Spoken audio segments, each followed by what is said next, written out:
Ready for another history lesson on past historical figures? Today's video is about one of Earth's greatest superheroes, Stan Lee. From his early life to his rise to fame and greatest achievements, I'll cover it all in this video. Stan Lee's story will leave you on the edge of your seat, so grab a bag of popcorn and stay tuned. Before we dive into his biography, please hit the like and subscribe button and turn on the notification bell. Early life. Stanley Martin Lieber Stanley was born in New York City on the 28th of December 1922. He was born into the low-income family of Jack and Celia Lieber, two Romanian Jews who had migrated to the United States of America for a better life. Life was still difficult for them, even after they arrived in the United States. Jack, who worked as a tailor, was fired during the Great Depression. To find work, Stan's father would flip through the ad pages of newspapers, hoping to find a stable job. Most of the jobs he found were temporary gigs, and after several months of searching, he could finally land a permanent job. At age 9, Stanley's parents welcomed a new son to the family, Larry. But Stan was not fond of the boy. He would rather be on the streets of New York with his bicycle. From his teenage years, Stan's parents had encouraged him to perform well in school and get a job as soon as he was old enough. This stuck with him so much that he skipped some grades to graduate early. Since he was much smaller and younger than the older boys in his school, making friends was difficult. Stan wasn't bothered by the lack of friends as long as he had his books. Stan's first job was at a garment factory. He quit the job after working there for a year. Soon after, he got another job as an usher in a movie theater called the Rivoli. This new job was a dream come true for Stan. He got to watch all his favorite movies for free, and the pay was so good that he could finally assist his parents financially. Out of all the action superhero movies with action-themed scenes, thrilling adventures, and epic climaxes, Stan's best movie was Captain Blood, a pirate adventure movie. The job in the theater motivated him to pursue his dream of working in the movie industry, either as an actor or a screenwriter. A while later, Stan got a gig writing obituaries for a local newspaper. He later quit the job as he found it to be quite dull.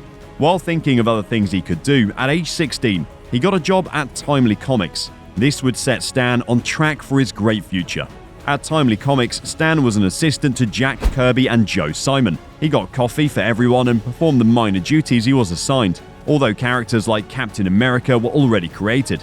Timely Comics was only based on Pulp Fiction and delved a bit into comics.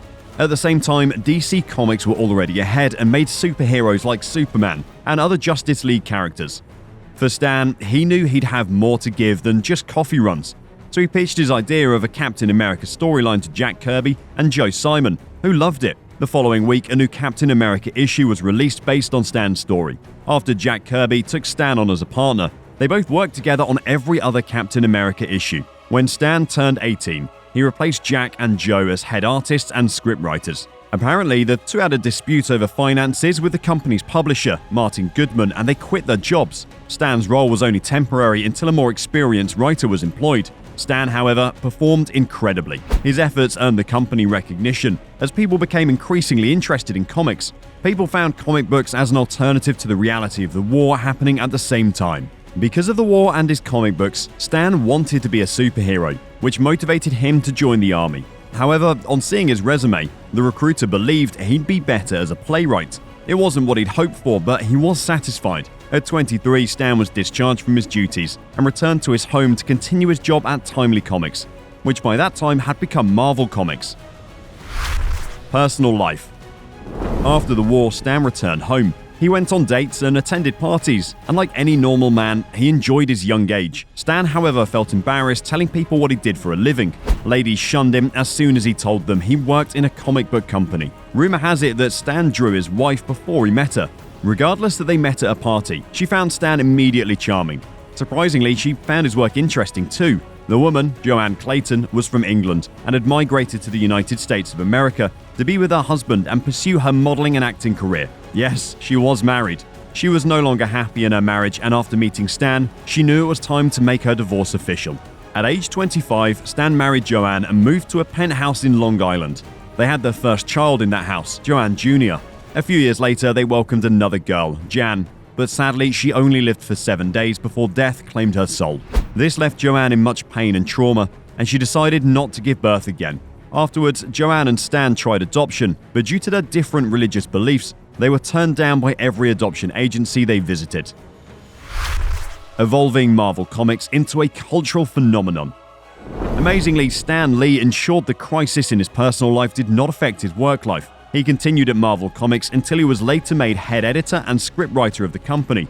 It was then that he hired Jack Kirby back to the company. Stan used the Marvel Method system at Marvel to show the artist what he needed in comic books. The Marvel Method involves Stan acting on the roles of each character in the artist's presence. The method was very efficient and made work easier. In the 1950s, Stan Lee faced the greatest challenge of his career. An American psychologist, Frederick Wortham, published an article that claimed that the comic books and the scenes in those books were corrupting the youths. The Senate Committee on Juvenile Delinquency released a statement that said comic books were a danger to society. Therefore, the Comics Code Authority was created to check every new issue and give censorship all of them. Forced to write children's literature, Stan lost passion for his work, yet he continued.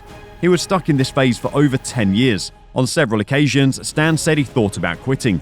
But the pay was good and he had a family to look after. He did say he talked to Joanne about his problems, and she advised him to write the best comic book he could. The worst that could happen was to get fired anyway. From there, Stan went on to create the Fantastic Four. The series was a huge success and had high numbers rolling into the company, and returned Stan's zeal for his work. He went as far as creating other characters, like Spider-Man, based on his teenage life. He also created characters like the Hulk, Iron Man, and the X-Men.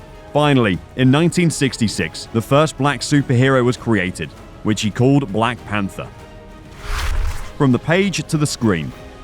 Stan later became the head publisher of Marvel. He later moved to California with his family to set up a new Marvel branch called Marvel Productions. At this time, Marvel had produced screen animated series such as Iron Man and Spider-Man, which were all big hits.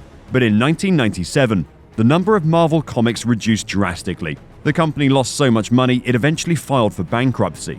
Stan Lee was met by some investors who suggested he create a whole new company under the name Stan Lee Media. This startup company specialized in the creation of cartoons and comics, which could only be streamed on the internet. This meant the company would make waves in the comic and movie industry.